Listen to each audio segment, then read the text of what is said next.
어디서 남의 옷을 훔쳐 입고 간이 양반 행세냐? 전현을 당장 멍석말이하라! 누가 도둑이란 말이냐?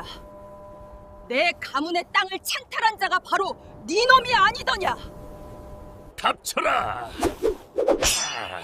죽고 싶어 환장을 했구나! 받아라! 이것은 10년간 네 놈 때문에 흘린 우리 모자의 피눈물이다. 내 눈! 시어머니가 던져준 투박한 소금 단지. 그 짠맛 뒤에 숨겨진 10년의 인내와 처절한 진실이 마침내 폭발합니다. 눈보라치던 밤 만삭의 며느리를 내쫓은 시어머니의 진짜 속내를 당신은 알고 계십니까? 가문을 살린 기적의 소금 이야기 지금 시작합니다. 강원도 삼척의 깊은 산골, 삭풍이 핥히고 지나가는 밤은 짐승의 울음소리보다 더 날카롭게 울부짖었습니다. 겹겹이 쌓인 눈더미는 집집마다 문턱을 집어삼킬 듯 차올랐고 처마 밑에 매달린 고드름은 달빛을 받아 서늘한 칼날처럼 빛나고 있었지요. 그 모진 추위 속에서 대문 밖으로 내동댕이 쳐진 한 여인이 있었습니다. 만삭의 배를 감싸 쥐고 눈밭에 넘어진 며느리 서윤이었지요. 당장 나가거라. 이 소금 단지나 챙겨서 내 눈앞에서 썩 사라지란 말이다. 안채 마루에 서서 호령하는 시어머니 최 씨 부인의 목소리는 얼음물처럼 차갑고 매정했습니다. 평소에도 설이 빨갛던 성품이었지만 해산을 코앞에 둔 며느리를 이 엄동설 안에 내쫓는 것은 사람이 할 짓이 아니었지요. 서윤은 부들부들 떨리는 손으로 마당에 굴러온 낡은 옹기 항아리를 품에 안았습니다. 항아리 뚜껑이 열리며 하얀 소금 가루가 그녀의 거친 손등 위로 흩뿌려졌습니다. 어머님, 제발. 이 눈보라 속에 어디로 가라 하십니까? 뱃속의 아이를 봐서라도 한 번만 함부로 하지 말아 주십시오. 서윤의 애절한 간청에도 최 씨 부인의 눈빛에는 흔들림이 없었습니다. 오히려 그녀는 방 안에 있던 소금 바가지를 들고 나와 며느리의 머리 위로 사정없이 뿌려대기 시작했지요. 부정한 년, 내 놈이 들어온 뒤로 내 아들이 급사하고 집안에 우환이 끊이질 않는구나. 더러운 귀신을 씻어내야겠으니 어서 그 소금독이나 들고 꺼지거라. 흩날리는 소금 가루가 눈발과 섞여 서윤의 얼굴을 때렸습니다. 육신의 고통보다 더 아픈 것은 남편을 잃고 홀로 시어머니를 섬겨온 지난 세월이 부정당했다는 배신감이었지요. 서윤은 피눈물을 삼키며 무거운 몸을 일으켰습니다. 찢어진 고무신 사이로 얼음 같은 눈이 스며들었지만 그녀는 품 안의 소금 항아리를 생명줄인 양 꽉 껴안았습니다. 그것이 시집에서 받은 유일하고도 마지막 세간살이였기 때문입니다. 멀어지는 며느리의 뒷모습을 보며 최 씨 부인은 문지방을 꽉 움켜쥐었습니다. 손가락 끝이 하얗게 질리도록 힘을 주던 그녀의 눈가의 찰나의 순간 뜨거운 눈물 한 줄기가 맺혔다가 이내 차가운 공기 속으로 사라졌습니다. 그녀는 대문 빗장을 지르는 행랑할멈 점례를 은밀히 불러 낮은 목소리로 속삭였지요. 점례야, 지금 당장 뒷길로 가서 저 아이를 따라가거라. 내 며느리와 손주를 지키지 못하면 너 또한 살아서 돌아올 생각 말거라. 최 씨 부인의 손에는 밤새 남몰래 지은 아이의 베네저고리가 쥐어져 있었습니다. 하지만 그 따뜻한 옷가지는 며느리에게 전해지지 못한 채 점례의 품속으로 숨겨졌습니다. 며느리를 살리기 위해 세상에서 가장 모진 시어머니가 되어야만 했던 최 씨 부인의 처절한 선택을 눈보라는 침묵 속에 지켜보고만 있었습니다. 서윤의 발자국이 눈 속에 파묻혀 지워질 때쯤 최 씨 부인은 안방으로 들어가 가문의 몰락이 적힌 비밀 장부를 화로 속에 던져 넣었습니다. 붉은 불꽃이 그녀의 얼굴을 비추었으나 그 눈동자는 이미 죽음을 각오한 호랑이의 그것과 같았습니다. 휘몰아치는 눈보라는 서윤의 가녀린 어깨를 사정없이 내리쳤습니다. 한치 앞도 보이지 않는 어둠 속에서 그녀가 의지할 곳이라곤 품에 안은 투박한 소금 항아리와 뱃속에서 요동치는 작은 생명뿐이었지요. 무릎까지 빠지는 눈길을 헤치며 성황당 고개를 넘어서자 벼랑 끝에 위태롭게 서 있는 퇴락한 오두막 한 채가 희미하게 모습을 드러냈습니다. 지붕은 반쯤 내려앉고 벽면은 구멍이 숭숭 뚫려 있었지만 당장 살을 파고드는 칼바람을 피하기 위해선 선택의 여지가 없었습니다. 서유는 젖은 집단 위에 몸을 뉘었습니다. 그 순간 허리를 끊어낼 듯한 극심한 산통이 밀려왔습니다. 차가운 흙바닥 위에서 홀로 아이를 낳아야 한다는 공포가 추위보다 더 무겁게 그녀를 짓눌렀지요. 서유는 입술을 깨물며 신음소리를 삼켰으나 쉼없이 밀려오는 고통에 결국 비명이 터져 나오고 말았습니다. 아가야, 제발 어미를 살려다오. 조금만 더 힘을 내보자꾸나. 절망의 끝에서 그녀가 울부짖던 그때 낡은 살인문이 거칠게 열리며 누군가 다급히 뛰어들어왔습니다. 어둠 속에서 나타난 그림자는 바로 시어머니의 명을 받고 뒤를 쫓아온 행랑할멈 점례였습니다. 점례는 황급히 보따리를 풀고 마른 나뭇가지를 모아 불을 피우기 시작했지요. 타닥타닥 타오르는 모닥불의 온기가 차가운 오두막 안을 채우기 시작하자 서유는 비로소 안도의 눈물을 흘리며 점례의 거친 손을 꽉 붙잡았습니다. 점례는 미리 준비해온 깨끗한 천과 끓인 물을 대령하며 능숙하게 산파채비를 서둘렀습니다. 한참을 사투하던 끝에 마침내 산중의 정적을 깨뜨리고 치칠 같은 어둠을 찢는 우렁찬 울음소리가 터져나왔습니다.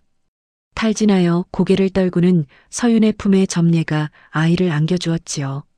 아이는 최 씨 부인이 남몰래 지어보낸 정갈한 베네쩌고리에 쌓여 있었습니다. 작은 마님, 대를 이을 튼실한 도련님입니다요. 서방님을 쏙 빼닮으셨습니다. 서윤은 말없이 아이를 가슴에 묻고 하염없이 눈물을 쏟아냈습니다. 품에 안긴 작은 생명의 온기가 얼어붙은 몸과 마음을 단숨에 녹여주었지요. 서윤은 문득 머리맡에 놓인 소금 항아리를 바라보았습니다.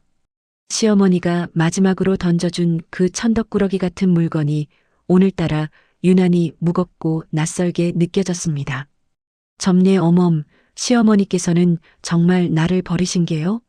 이 소금 한 독이 며느리에게 주는 마지막 정이었단 말이요? 서윤의 물음에 점례는 잠시 손을 멈췄습니다. 최 씨 부인의 비장한 당부를 떠올리며 가슴이 미어지는 듯 했으나 그녀는 짐짓 표정을 굳히며 대답했지요. 마님께서는 작은 마님 이름만 나와도 치를 떠십니다요. 저는 그저 돌아가신 서방님을 생각해서 몰래 온 것이니 그런 말씀은 마십시오. 저 항아리는 나중에, 아주 나중에 쓸 일이 있을 것이니 소중히 보관하셔야 합니다. 서유는 씁쓸한 미소를 지으며 고개를 끄덕였습니다. 시어머니의 독설이 여전히 가슴에 박혀 있었지만 갓 태어난 아이를 생각하면 원망조차 사치라 생각했지요. 하지만 그 시각 삼척의 본가에서는 상상조차 할 수 없는 참변이 벌어지고 있었습니다. 횃불을 든 수십 명의 군관들이 최 씨 부인의 기와집을 포위했습니다. 역적의 가문이라는 서슬 펄언 호령과 함께 대문이 부서져 나갔고 마당은 순식간에 아수라장이 되었습니다. 최 씨 부인은 안방에 단정히 앉아 타오르는 불길을 응시하고 있었습니다. 그녀는 며느리의 행방을 묻는 군관의 칼날 앞에서도 눈 하나 깜짝하지 않았지요. 내 며느리는 이미 죽어 시신도 찾지 못할 곳에 버려졌으니 헛수고하지 마라. 최 씨 부인은 서늘하게 웃으며 발로 호롱불을 걷어찼습니다. 쏟아진 기름을 타고 불길은 순식간에 안채를 집어삼켰습니다. 무너져 내리는 석가래 사이로 최 씨 부인은 조용히 눈을 감으며 며느리가 떠난 먼 산 쪽을 향해 마음속으로 마지막 인사를 건넸습니다. 연지야, 부디 살아서 이 못난 시어미를 용서치 말거라. 모든 업보는 내가 안고 갈 터이니 너는 오직 그 아이와 함께 살아남아야 한다. 오두막 밖에서는 여전히 바람이 울부짖고 있었지만 아이의 숨소리와 모닥불 덕분에 서유는 짧은 평온을 얻었습니다. 머나먼 곳에서 붉은 불기둥이 밤하늘을 물들이고 있다는 사실은 꿈에도 모른 채 그녀는 소금 항아리를 끌어안고 깊은 잠에 빠져들었습니다. 산속 오두막의 밤은 깊어만 가고 차가운 공기가 문틈 사이로 스며들 때였습니다.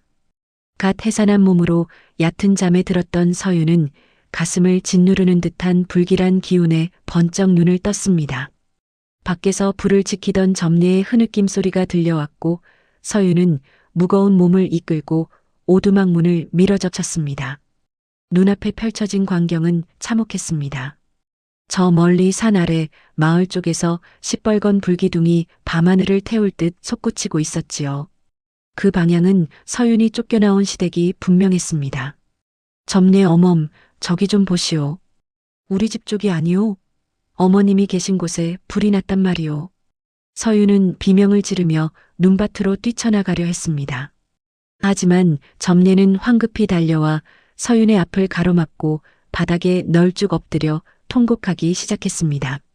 점례의 어깨가 사정없이 흔들렸고 그 입에선 차마 믿기 힘든 말들이 쏟아져 나왔지요. 아니 됩니다. 작은 마님. 지금 가시면 마님의 희생이 헛수고가 됩니다요. 제발 멈추십시오. 서윤은 벼락을 맞은 듯 그 자리에 멈춰 섰습니다. 점례는 눈물 섞인 목소리로 시어머니 최 씨 부인이 내린 마지막 당부를 전했습니다. 가문에 들이닥칠 멸문지화의 화마를 예감하고 홀로 남으신 사실과 오직 핏줄을 살리기 위해 서윤을 모질게 내쫓았던 그 밤의 진실을 말입니다. 서윤은 타오르는 불길을 보며 가슴을 치며 오열했습니다. 자신을 향해 쏟아지던 매서운 소금 가루와 독설들이 사실은 자신을 살리기 위한 어미의 처절한 곡비였음을 그제야 깨달은 것이었지요. 어머님, 어찌하여 저에게 이토록 무거운 짐을 지우고 홀로 가셨습니까? 차라리 저를 데려가시지 어찌 이리 매정하십니까? 밤하늘을 붉게 물들인 거대한 불꽃은 최 씨 부인의 마지막 절규처럼 산골짜기를 메아리 쳤습니다. 서윤은 무릎을 꿇고 앉아 불타버린 가문의 흔적을 향해 몇 번이고 절을 올렸습니다. 눈보라는 무심하게도 서윤이 걸어온 발자국을 지워버렸고 이제 세상 천지에 그녀의 존재를 아는 이는 곁에 있는 점례뿐이었습니다. 그날 이후 서윤의 삶은 눈물로 지이겨진 가시밭길이나 다름없었습니다. 10년이라는 세월은 유수와 같이 흘러 어느덧 산천도 변할 시간이 지났지요. 서윤과 점례는 관아의 추적을 피해 이름 모를 깊은 산골로 숨어들었습니다. 비단신을 신었던 서윤의 발은 거친 흙바닥에 갈라져 피고름이 마를 날이 없었고 옷 같던 손은 남의 집 빨래와 허드렛 일을 도맡느라 나무 껍질처럼 거칠어졌습니다. 하지만 서윤은 단 한순간도 주저앉지 않았습니다. 밤마다 잠든 아들 유성의 얼굴을 쓰다듬으며 자신을 살리기 위해 불길 속으로 뛰어든 시어머니의 기계를 떠올렸습니다. 방 한구석에는 그날 밤 품에 안고 나왔던 낡은 소금 항아리가 유일한 유품처럼 놓여 있었지요. 서윤은 그 항아리를 볼 때마다 밀려오는 슬픔을 견디기 힘들어 때로는 깨부수려 했으나 그때마다 점례가 기겁하며 말리는 통에 그저 구석에 처박아 두고 살았습니다. 점례 어멈, 저 항아리만 보면 가슴이 미어져 살 수가 없소. 나를 향해 뿌려지던 그 짠 소금이 아직도 눈에 밟힌단 말이오. 작은 마님, 조금만 더 참으십시오. 마님께서 주신 저 항아리는 분명 우리를 지켜줄 힘이 될 것입니다요. 점례는 늙고 병들어 이제 거동조차 불편해졌지만 여전히 그 항아리만큼은 매일 닦고 또 닦으며 정성을 다했습니다. 서윤은 그런 점례를 보며 시어머니에 대한 원망과 그리움을 동시에 삼켰습니다. 10년의 세월 동안 소금은 항아리 안에서 단단히 굳어갔고 서윤의 마음속 한 또한 그만큼 깊게 내려앉았습니다. 삭풍이 부는 밤이면 서윤은 여전히 불타는 기와집의 환영을 보곤 했지만 곁에서 쌕쌕거리며 자는 아들의 숨소리에 다시금 마음을 다잡으며 차가운 새벽을 맞이하곤 했습니다. 세월은 유수와 같이 흘러 어느덧 10년이라는 시간이 지났습니다. 강원도 삼척에 깎아지른 듯한 해안가 절벽 끝에는 다 쓰러져가는 오두막 한 채가 위태롭게 매달려 있었지요. 10년 전 눈보라를 뚫고 도망쳐온 며느리 서윤은 이제 곱던 자태 대신 갯바람에 그을린 검붉은 얼굴과 나무 껍질처럼 거칠어진 손마디를 가진 안악이 되어 있었습니다. 그녀의 손등은 겨울 바다의 소금기 섞인 바람에 갈라져 피고름이 마를 날이 없었으나 서유는 단 한 번도 그 고단함을 입 밖으로 내지 않았습니다. 그녀는 낮이면 거친 바다에 몸을 던져 미역을 따고 밤이면 남의 집 빨래를 도맡아 하며 오직 아들 유성을 키우는데 온 힘을 쏟았습니다. 시어머니 최 씨 부인이 목숨을 바쳐 지켜낸 아이는 어느덧 10살 소년이 되어 무럭무럭 자라났지요. 비록 기운 옷을 입고 거친 보리밥을 먹었으나 유성의 눈망울만은 예전 기와집 안방마님의 기계를 고스란히 빼닮아 총명하게 빛나고 있었습니다. 어느 추운 겨울밤 서유는 호롱불 아래서 해진 옷을 기우고 있었습니다. 방 한구석에는 10년 전 그 밤에 가져온 투박한 소금 항아리가 덩그러니 놓여 있었지요. 유성은 책을 읽다 말고 그 항아리를 물끄러미 바라보며 물었습니다. 어머니, 왜 저 낡고 무거운 항아리를 버리지 않고 매번 정성껏 닦으시는 것입니까? 소금은 이미 딱딱하게 굳어 쓸모도 없지 않사옵니까? 서유는 바느질하던 손을 멈추고 잠시 항아리를 응시했습니다.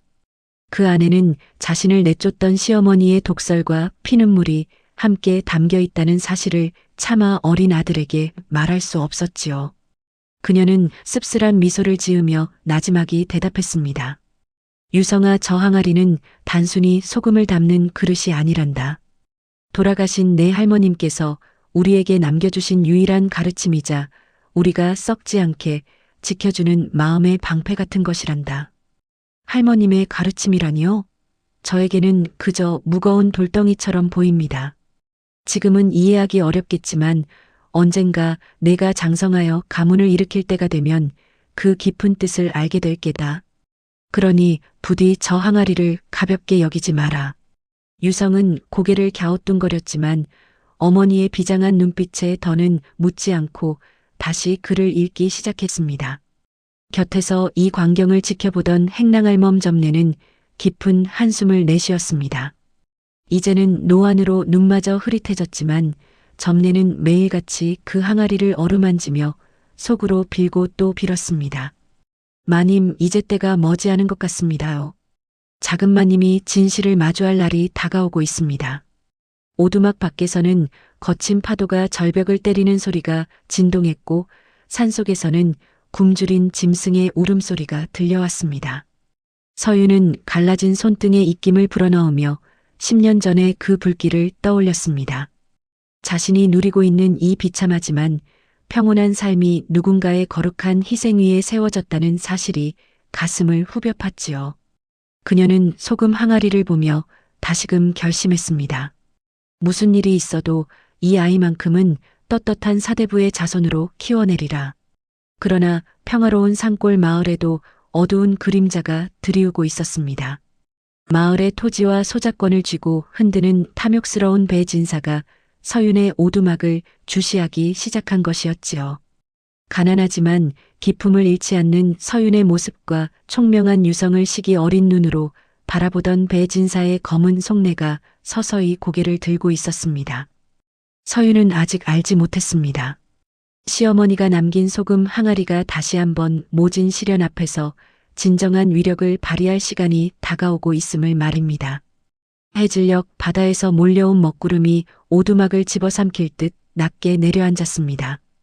평소라면 유성의 글 읽는 소리가 낭낭하게 울려 퍼졌을 마당에 불길한 예감이 감돌았지요. 거친 발걸음 소리와 함께 마을의 유지이자 악독하기로 소문난 배진사가 하인들을 거느리고 오두막 마당으로 들이닥쳤습니다. 그는 뒷짐을 진 채 거만한 표정으로 오두막을 훑어보더니 지팡이로 널어놓은 미역을 사정없이 짓밟았습니다. 여봐라, 밀린 도지를 갚을 생각은 않고 밤낮으로 궁상만 떨고 있구나. 당장 집안을 뒤져 돈이 될 만한 것은 죄다 가져오너라. 부엌에서 저녁을 짓던 서윤이 소스라치게 놀라 뛰쳐나왔습니다. 방 안에 있던 어린 유성과 병든 점례도 겁에 질린 채 마당으로 기어나왔지요. 서윤은 배진사의 발치에 엎드려 바지자락을 붙잡고 간곡히 애원했습니다. 나리, 제발 한 번만 살펴주십시오. 이번 보릿고개만 넘기면 어떻게든 마련하겠습니다. 어린아이가 보고 있습니다. 제발 이리 무도하게 굴지 마십시오. 하지만 배진사는 가소롭다는 듯 서윤의 손을 뿌리치고 흙바닥으로 걷어찼습니다. 그의 눈에는 일말의 동정심도 보이지 않았지요. 그는 털썩 주저앉은 서윤을 내려다보며 비릿한 웃음을 흘렸습니다. 보릿고개 타령은 작년에도 하지 않았느냐. 내 인내심도 이제 바닥이 났다. 돈이 없으면 몸으로라도 때우든지 아니면 저 똘똘해 보이는 아들놈을 내 집 마당쇠로 보내거라. 그 말은 서윤에게 청천벽력과도 같았습니다. 눈에 넣어도 아프지 않을 금쪽 같은 아들을, 아니 뼈대 있는 가문의 핏줄을 종으로 팔아넘기라니요. 이는 죽음보다 더한 모욕이자 공포였습니다. 서윤은 찢어지는 비명을 지르며 아들을 품에 끌어안았습니다. 안 됩니다. 차라리 저를 죽이십시오. 제 자식은 절대로 안 됩니다. 그때 조용히 상황을 지켜보던 유성이 서윤의 품을 빠져나와 배진사 앞으로 성큼 걸어나갔습니다. 10살 아이답지 않은 당당한 기세에 배진사마저 잠시 멈칫할 정도였지요. 유성은 또랑또랑한 목소리로 배진사를 똑바로 응시하며 외쳤습니다. 어르신, 비록 저희가 가난하여 빚을 졌으나 사람을 물건 취급하는 것은 법도에 어긋나는 일입니다. 기한을 주시면 제가 나무를 해서라도 반드시 갚을 것이니 제 어머니를 괴롭히지 마십시오. 배진사는 잠시 멍하니 아이를 바라보다가 이내 껄껄대며 웃음을 터뜨렸습니다. 하지만 그 웃음소리에는 가시돋친 도끼가 서려 있었지요. 그는 유성의 턱을 거칠게 낚아채며 눈을 부라렸습니다. 이 녀석 보게 싹수가 노란 놈이 제법 입을 놀리는구나. 내 놈이 그리라도 배웠단 말이냐. 내 이놈을 데려가 우리 집 똥간이나 치우게 해야 정신을 차리겠구나. 유성은 고통스러운 와중에도 배진사의 손을 뿌리치며 서슬퍼런 눈빛으로 그를 올려다보았습니다. 그 눈빛은 10년 전 불길 속에 사라진 최 씨 부인의 기계와 소름 끼치도록 닮아 있었습니다. 배진사가 씩씩거리며 유성을 위협하려 하자 방구석에 있던 점례가 노구를 이끌고 달려와 소금 항아리를 온몸으로 덮쳤습니다. 안 됩니다. 이것만은 절대로 안 됩니다요. 차라리 제 등짝을 치십시오. 배진사의 시선이 낡은 소금 항아리에 머물렀습니다. 그는 지팡이로 항아리를 툭툭 치며 비아냥거렸지요. 고작 저따위 낡은 옹기가 뭐라고 목숨을 거느냐며 비웃던 배진사는 내일 아침까지 돈을 마련해 오지 않으면 아들을 끌고 가겠다는 엄포를 놓고 떠나갔습니다. 찬바람이 잉하니 지나가는 마당에 남겨진 서윤은 넋이 나간 사람처럼 항아리를 부여잡고 흐느꼈습니다. 10년의 세월을 버티게 해준 소금 항아리가 이제는 가장 큰 시련의 중심에 서 있게 된 것이지요. 배진사 일당이 폭풍처럼 휩쓸고 지나간 오두막에는 무거운 정적과 점례의 거친 신음소리만이 남았습니다. 서윤은 넋이 나간 사람처럼 멍하니 바닥에 주저앉아 있었고 유성은 분함을 이기지 못한 듯 입술을 꽉 깨문 채 주먹을 부들부들 떨고 있었지요. 비록 어린 나이였으나 소년의 눈에는 두려움보다 힘이 없어 당해야만 했던 억울함이 가득 차 있었습니다. 밤은 깊었으나 오두막의 그 누구도 잠을 이룰 수 없었습니다. 서윤은 찢어진 옷매무새를 추스르고 힘겹게 물을 떠와 점례의 상처를 닦아주었습니다. 차가운 수건이 몸에 닿을 때마다 점례는 가쁜 숨을 몰아쉬며 떨리는 손으로 서윤의 손을 덥석 잡았지요. 그녀의 눈빛은 기이할 정도로 맑고 또렷하게 빛나고 있었습니다. 마치 생명의 마지막 심지를 태워 진실을 전하려는 사람처럼 보였습니다. 작은마님, 이제 때가 된 것 같습니다요. 더는 미룰 수도 숨길 수도 없는 운명이 닥쳤습니다. 점례 어멈, 그게 무슨 소리요? 몸이 중하니 우선 정신 좀 차려보시오. 마님께서, 우리 호랑이 마님께서 제게 신신당부하신 것이 있습니다. 아이가 장성하여 제 뿌리를 궁금해하거나 집안에 감당할 수 없는 큰 위기가 닥치거든 그때 그 항아리를 열어보라 하셨습니다. 서윤의 시선이 구석에 놓인 낡은 소금 항아리로 향했습니다. 10년 동안 쳐다보기도 싫어했던 시어머니의 저주와 미움이 담긴 물건이라 여겼던 그 천덕꾸러기 항아리였습니다. 서윤은 고개를 가로저으며 허탈한 목소리로 대답했습니다. 저 안에 든 것이 무슨 소용이란 말이오?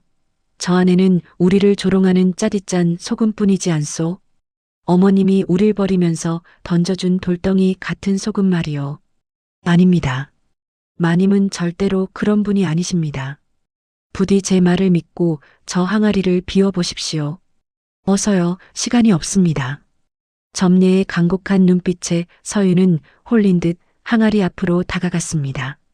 유성이 호롱불을 바짝 들이대어 어두운 항아리 속을 비추었지요. 덜덜 떨리는 손으로 뚜껑을 열자 드러난 것은 10년의 세월 동안 단단하게 굳어버린 하얀 소금 결정뿐이었습니다. 서윤은 울컥 차오르는 허탈함에 소금을 한 줌 쥐어 바닥에 패대기 쳤습니다. 보시오. 이 지독한 소금뿐이지 않소? 10년 전이나 지금이나 나를 피 말려 죽이려는 그 소금 말이오. 하지만 점례는 턱짓으로 항아리 깊은 곳을 가리켰습니다. 서윤은 오열하며 미친 사람처럼 소금을 퍼내기 시작했습니다. 거친 소금 알갱이가 손톱 밑을 파고들어 피가 맺혔지만 멈추지 않았지요. 방바닥에 하얀 소금 산이 쌓여가던 그때 서윤의 손끝에 묵직하고 이질적인 감촉이 닿았습니다. 숨을 멈추고 조심스레 꺼내든 것은 기름 먹인 가죽으로 꽁꽁 싸맨 작은 꾸러미였습니다. 정막 속에 가죽끈이 풀리자 호롱불 아래 믿을 수 없는 것들이 쏟아져 나왔습니다. 10년 전 불타 사라진 줄 알았던 가문의 전담 문서들과 어둠을 몰아낼 듯 눈부시게 빛나는 황금덩이들, 그리고 빛바랜 종이에 정갈하게 적힌 편지 한 통이었습니다. 10년간 곁에 두고도 몰랐던 엄청난 비밀이 바로 이 투박한 소금 항아리 밑바닥에 잠들어 있었던 것입니다. 서윤은 홀린 듯 편지를 집어들었습니다. 겉봉에는 잊으려 해도 잊을 수 없는, 이제는 꿈속에서도 사무치게 그리운 필체가 적혀 있었습니다. 내 며느리 서윤에게라는 글씨를 보는 순간 서윤의 심장이 쿵 하고 내려앉았습니다. 평생 자신을 구박하고 냉대했던, 그래서 죽도록 미워했던 시어머니 최 씨 부인의 친필이었습니다. 서윤아, 이 편지를 읽을 때쯤이면 나는 이미 이 세상 사람이 아니겠구나. 내가 이 어미를 얼마나 원망하고 있을지 짐작이 간다. 허나 그날 너를 내치지 않았다면 너와 뱃속의 아이는 역적의 누명을 쓰고 관아로 끌려갔을 것이다. 편지를 읽어 내려가는 서윤의 눈에서 닭똥 같은 눈물이 뚝뚝 떨어져 먹물을 적셨습니다. 최 씨 부인은 가문을 덮친 멸문지와의 칼날로부터 핏줄을 살리기 위해 스스로 악역을 자처했던 것이었습니다. 가장 소중한 것을 썩지 않게 지켜주는 소금처럼 그녀는 모진 시련으로 며느리를 당금질하여 살려낸 것이었지요. 이 재물은 내가 평생을 바쳐 모은 것이니 부디 이것으로 아이를 훌륭히 키워다오. 그리고 모진 어미를 용서치 말거라. 부디 행복하거라, 내 딸아. 서윤은 편지를 가슴에 끌어안고 바닥을 치며 통곡했습니다. 소금 항아리는 저주가 아니라 축복이었으며 매몰찬 호통은 그녀를 살리기 위한 어미의 피 끓는 사랑이었음을 10년이 지나서야 깨닫게 된 것입니다. 점례는 그제야 사명을 다한 듯 평온한 미소를 지으며 스르르 눈을 감았습니다. 서윤은 눈물을 닦고 결연한 표정으로 일어났습니다. 그녀의 눈빛은 더 이상 매맞고 쫓겨나던 나약한 안악의 것이 아니었습니다. 그것은 가문을 지키기 위해 불길 속으로 뛰어들었던 시어머니의 기계와 꼭 닮아 있었습니다. 동쪽 하늘이 희뿌옇게 밝아오며 새벽 안개가 오두막 주변을 감쌀 때였습니다. 서윤은 밤새 한숨도 자지 못한 채 홀로 뜬 눈으로 밤을 지새웠으나 그녀의 얼굴에는 피로한 기색 대신 서리빨 같은 비장함이 감돌고 있었지요. 10년 동안 가슴속에 켜켜이 쌓여온 한과 시어머니의 절절한 사랑이 그녀의 눈빛 속에 녹아들어 서늘한 기계를 내뿜고 있었습니다. 서윤은 항아리 깊숙한 곳에서 꺼낸 옥색 비단 치마 저고리를 꺼내어 정갈하게 차려입었습니다. 10년의 세월이 흘러 유행은 지났을지언정 그 고운 자태와 기품은 감히 범접할 수 없는 위엄을 뿜어내고 있었지요. 쪽진 머리에 은비녀를 꽂는 그녀의 손끝은 조금의 떨림도 없이 단단했습니다. 곁을 지키는 아들 유성 또한 해진 무명옷 대신 어머니가 챙겨준 정갈한 옷을 입고 전장에 나가는 장수처럼 늠름하게 서 있었습니다. 이윽고 마을 어귀에서부터 요란한 꽹과리 소리와 함께 흙먼지가 피어오르기 시작했습니다. 배진사가 약속한 기한이 되었다며 동네 왈패들과 하인들을 대동하고 기세등등하게 몰려오고 있었던 것이지요. 마을 사람들도 무슨 사단이 날까 싶어 걱정스러운 눈빛으로 그 뒤를 따르고 있었습니다. 배진사는 오두막 마당에 들어서자마자 지팡이로 땅을 쿵쿵 내리찍으며 고래고래 소리를 질렀습니다. 이게 아무도 없느냐? 해가 중천에 떴는데 아직도 콧배기를 안 보이는 걸 보니 야반도주라도 한 모양이구나. 여봐라, 당장 문을 부수고 들어가 저것들을 끌어내어라. 하인들이 몽둥이를 들고 오두막 문을 박차려는 찰나 낡은 방문이 활짝 열리며 서윤이 천천히 걸어 나왔습니다. 흑투성이 무명옷 대신 은은한 빛을 발하는 비단옷을 입고 나타난 그녀의 등장에 떠들썩하던 마당은 찬물을 끼얹은 듯 일순간 정적에 휩싸였습니다. 그 모습이 어찌나 고고하고 당당하던지 배진사조차 헛기침을 하며 뒷걸음질 칠 정도였지요. 서윤은 돛돌 위에 서서 배진사를 똑바로 응시하며 나지막이 호령했습니다. 배진사, 함부로 입을 놀리지 마시오. 어디 남의 집 마당에서 이리 무도하게 구는 것이오? 배진사는 당황한 기색을 숨기려 짐짓 큰 소리를 쳤습니다. 어디서 남의 비단옷을 훔쳐 입고 와서 행세인게냐? 화전민 주제에 땅 주인이라도 된 양구는 꼴이 가관이로구나. 지나가던 개가 웃을 노릇이다. 그는 배를 잡고 낄낄거렸으나 뒤따르던 하인들은 감히 따라 웃지 못했습니다. 서윤의 서슬 퍼런 기세가 그들의 입을 꽉 틀어막아 버렸기 때문입니다. 서윤은 싸늘한 미소를 지으며 품속에서 기름 먹인 가죽으로 감싼 낡은 문서를 꺼내어 배진사의 눈앞에 높이 치켜들었습니다. 10년간 소금 항아리 밑바닥 그 지독한 어둠 속에서 주인을 기다려온 진실의 증표가 아침 햇살을 받아 누렇게 빛나고 있었지요. 똑똑히 보시오. 이것은 10년 전 관아에 등록된 이 마을 전답의 진짜 문서요. 당신이 내 땅을 무단으로 점거하고 소작류를 뜯어간 도둑이라는 증거란 말이오. 그 말에 배진사의 안색이 흑빛으로 변했습니다. 그는 10년 전 서윤의 가문이 영모로 몰려 멸문지화를 당했을 때 혼란을 틈타 문서가 없는 땅들을 자신의 것으로 위조하여 가로챘던 것이지요. 배진사는 식은땀을 흘리며 악을 쓰기 시작했습니다. 저것은 가짜다. 역적의 집안 물건이니 보나 마나 휴지 조각일 터. 여봐라, 뭘 꿈을 대느냐. 당장 저 문서를 뺏고 전연을 멍석마리하여라. 배진사의 고함에 왈패들이 흉기를 들고 서윤을 향해 달려들었습니다. 유성이 어머니 앞을 가로막으려 했으나 장정들을 당해내기엔 역부족인 절체절명의 순간이었지요.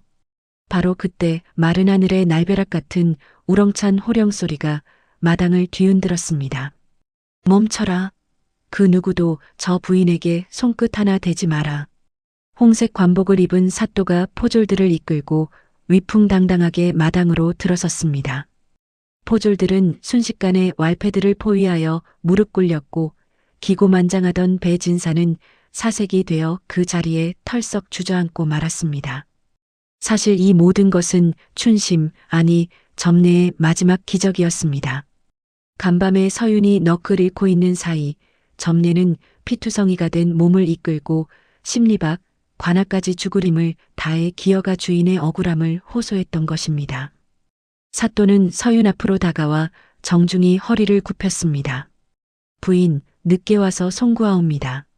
가문의 누명이 이미 벗겨졌음을 어찌 모르고 이리 고생을 하셨습니까? 상간마께서 이미 조사를 명하시어 모든 명예를 회복시켜 주셨습니다. 부인은 이제 죄인이 아니라 떳떳한 사대부가의 안방마님이십니다. 그 말에 서유는 다리에 힘이 풀려 비틀거렸습니다. 지옥 같았던 10년의 세월이 주마등처럼 스쳐 지나갔지요. 사또는 서윤이 내민 문서를 건네받아 꼼꼼히 살핀 후 배진사를 향해 호통을 쳤습니다. 네 이놈, 죄 없는 양반을 능멸하고 남의 땅을 가로채려 한 죄 결코 가볍지 않다. 여봐라, 저자를 당장 하옥하라. 포승줄에 묶여 끌려가는 배진사의 뒤로 마을 사람들의 환호성이 터져나왔습니다. 서유는 하늘을 올려다보았습니다. 맑게 파란 하늘 위로 10년 전 흩날리던 눈발 속에 감추어졌던 시어머니의 미소가 구름처럼 피어오르는 듯 했습니다. 그녀는 가슴속에 품고 있던 편지를 다시 한번 꽉 쥐었습니다. 이제야 서유는 모든 것을 이해했습니다. 소금 항아리는 저주가 아니라 썩지 않게 지켜내려 했던 어머니의 가장 뜨거운 심장이었음을 말입니다. 배진사가 포승줄에 묶여 관아로 끌려간 뒤 소란스럽던 오두막 마당에는 비로소 고요한 정적이 찾아왔습니다. 마을 사람들은 저마다 서윤의 앞에 엎드려 지난날의 무례를 사죄하고 그녀의 앞날을 축복했지요. 하지만 서윤의 마음은 마냥 기쁘지만은 않았습니다. 10년이라는 모진 세월이 눈 녹듯 사라졌으나 그 시간을 지탱해 온 희생의 무게가 가슴을 짓눌렀기 때문입니다. 서윤은 사또가 내준 가마를 타고 10년 만에 삼척 관아에 들어섰습니다. 그곳에는 주인 아씨의 억울함을 풀기 위해 온몸을 던졌던 점례가 차가운 바닥에 누워 있었습니다. 이미 숨이 잦아든 점례의 손은 흙먼지와 핏자국으로 범벅이 되어 있었지요. 서유는 그 굽은 손을 붙잡고 목을 놓아 울었습니다. 혈육은 아니었으나 고난의 바다를 함께 건너온 그 의리야말로 무엇보다 진한 천륜이었음을 서유는 사무치게 느꼈던 것입니다. 사또는 안타까운 눈빛으로 서윤을 바라보며 나지막이 입을 열었습니다. 부인, 이제 마음을 추스르십시오. 충복의 희생 덕분에 가문의 명예가 되살아났고 배진사 같은 몰입의 죄상도 낱낱이 밝혀졌습니다. 이 여인의 너큰 국가에서 정문이라도 세워 기려야 할 만큼 고귀한 것이요. 서유는 눈물을 닦고 아들 유성을 곁으로 불렀습니다. 유성은 돌아가신 할머니와 점례 할멈의 희생을 지켜보며 어느새 훌쩍 자란 어른처럼 깊은 눈빛을 하고 있었지요. 유성은 어머니의 손등 위에 자신의 작은 손을 겹치며 굳건한 목소리로 말했습니다. 어머니, 이제 울지 마십시오. 제가 할머님과 점례 할멈의 뜻을 이어받아 반드시 이 가문을 다시 세우겠습니다. 어머니의 눈물을 닦아드리는 든든한 기둥이 되겠사옵니다. 서유는 아들의 대견한 말에 다시금 힘을 얻었습니다. 그녀는 사또의 배려로 점례의 장례를 양반가의 예법에 맞추어 성대하게 치러주었지요. 그리고 빼앗겼던 전답을 모두 되찾은 뒤 가장 먼저 발길을 옮긴 곳은 10년 전 화마가 휩쓸고 지나간 옛 시댁의 터였습니다.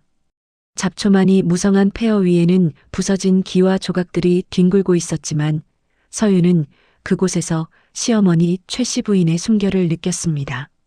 서유는 마을 사람들과 함께 집터를 닦고 기둥을 다시 세우기 시작했습니다. 그녀는 예전처럼 화려하고 웅장한 기와집을 짓지 않았습니다. 대신 소박하지만 단단한 집을 지었지요. 그것은 화려한 거칠애보다 속이 썩지 않게 지켜주는 소금 같은 삶을 살라는 시어머니의 가르침을 따르는 것이었습니다. 집이 완공되던 날 서유는 시어머니의 위패를 모신 사당 가장 높은 곳에 그 투박한 소금 항아리를 올렸습니다. 항아리 안은 이제 텅 비어 있었으나 서윤의 눈에는 그 어떤 보물보다 가득 찬 시어머니의 사랑이 보였습니다. 그녀는 아들과 함께 항아리 앞에 큰 절을 올렸습니다.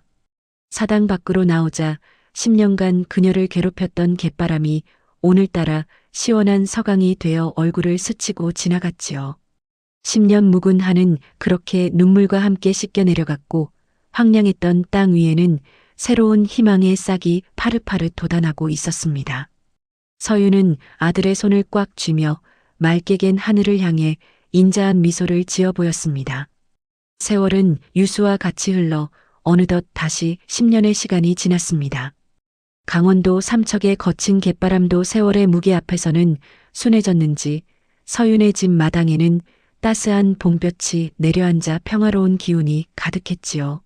10년 전 폐허 위에 세웠던 단출한 기와집은 이제 제법 기틀이 잡혀 마을의 중심이 되었습니다. 서윤의 얼굴에는 어느덧 깊은 주름이 져 고단했던 지난 날을 짐작게 했으나 그녀의 눈빛만은 호수처럼 맑고 깊어 마을 사람들에게 덕망 높은 어른으로 존경받고 있었습니다. 마을 어귀에서부터 요란한 풍악 소리와 함께 청사초롱이 물결을 이루며 다가오고 있었습니다. 어머니의 엄격한 가르침과 타고난 총명함으로 학문에 정진했던 아들 유성이 마침내 과거에 급제하여 금이 환영하는 날이었지요. 온 마을 사람이 길가로 나와 환호성을 질렀고 홍색 관복을 입고 백마를 탄 유성의 자태는 보는 이들의 감탄을 자아낼 만큼 늠름했습니다. 하지만 유성은 마을 사람들의 축하를 뒤로하고 가마에서 내리자마자 곧장 집 뒤편에 마련된 작은 사당으로 향했습니다. 그곳에는 시어머니 최 씨 부인의 위패와 함께 10년 전 서윤이 눈보라 속에서 품에 안고 나왔던 그 투박한 옹기 조금 항아리가 모셔져 있었지요. 유성은 관복 소매를 정돈하고 항아리 앞에 정중히 꿇어앉아 큰 절을 올렸습니다. 뒤따라온 서윤은 대견하게 자란 아들의 뒷모습을 보며 하염없이 흐르는 눈물을 닦아냈습니다. 어머니, 할머님의 깊은 뜻과 어머니의 눈물 어린 희생 덕분에 오늘의 제가 있을 수 있었습니다. 백성의 고열을 짜내는 탐관오리가 아닌 할머님처럼 사람을 살리고 지키는 목민관이 되겠습니다. 유성의 목소리는 단단하고 기계가 넘쳤습니다. 서유는 아들의 어깨를 감싸 안으며 나지막이 입을 열었지요. 오냐, 장하다 내 아들아. 내 할머님께서도 하늘에서 너를 보며 기뻐하실 게다. 저 소금 항아리를 보거라. 겉은 투박하고 속은 짰으나 결국 우리를 썩지 않게 지켜준 것은 바로 이 안에 담긴 소금 같은 마음이었다. 소금 같은 마음이라니요, 어머니. 귀한 것이 상하지 않도록 소금을 치듯 할머님께서는 우리 모자에게 모진 시련을 주어 우리를 세상의 풍파로부터 살려내신 것이란다. 원망의 소금 가루가 사실은 우리 가문을 지켜낸 방부제였음을 잊지 말거라. 유성은 어머니의 손을 잡고 항아리를 응시했습니다. 이제는 텅 비어있는 낡은 옹기였으나 그 안에는 단순히 재물보다 귀한 한 가문의 정신과 어머니의 사랑이 가득 차 있었지요. 서유는 아들의 손을 이끌고 사당 밖으로 나와 밤하늘을 올려다보았습니다. 둥근 보름달이 모자의 머리 위를 환하게 비추고 있었는데 그 달빛이 마치 10년 전 불길 속에서 미소 짓던 최 씨 부인의 인자한 얼굴처럼 느껴졌습니다. 사랑에 매는 뼈를 깎고 미움의 떡은 살을 찌운다는 옛말이 있습니다. 최 씨 부인은 당장의 달콤한 떡 대신 뼈를 깎는 아픔을 주었으나 그것이 결국 며느리와 손주를 살리고 가문을 다시 일으키는 걸음이 되었습니다. 진정한 사랑이란 때로는 상대방이 원망할지라도 그를 위해 가장 험한 길을 대신 걸어주는 용기라는 것을 이 소금 항아리의 전설은 우리에게 말해주고 있습니다. 눈보라 치던 밤의 비극은 봄날의 햇살 같은 희망으로 승화되었으니 이것이야말로 인간이 그려낼 수 있는 가장 아름다운 반전이 아닐까 합니다. 먼 훗날 자손들은 이 항아리를 구명단지라 부르며 가문의 보배로 삼았다고 전해집니다. 오늘 소금 항아리에 담긴 시어머니의 피눈물 섞인 사랑 이야기가 여러분의 마음에 깊은 울림이 되었기를 바랍니다.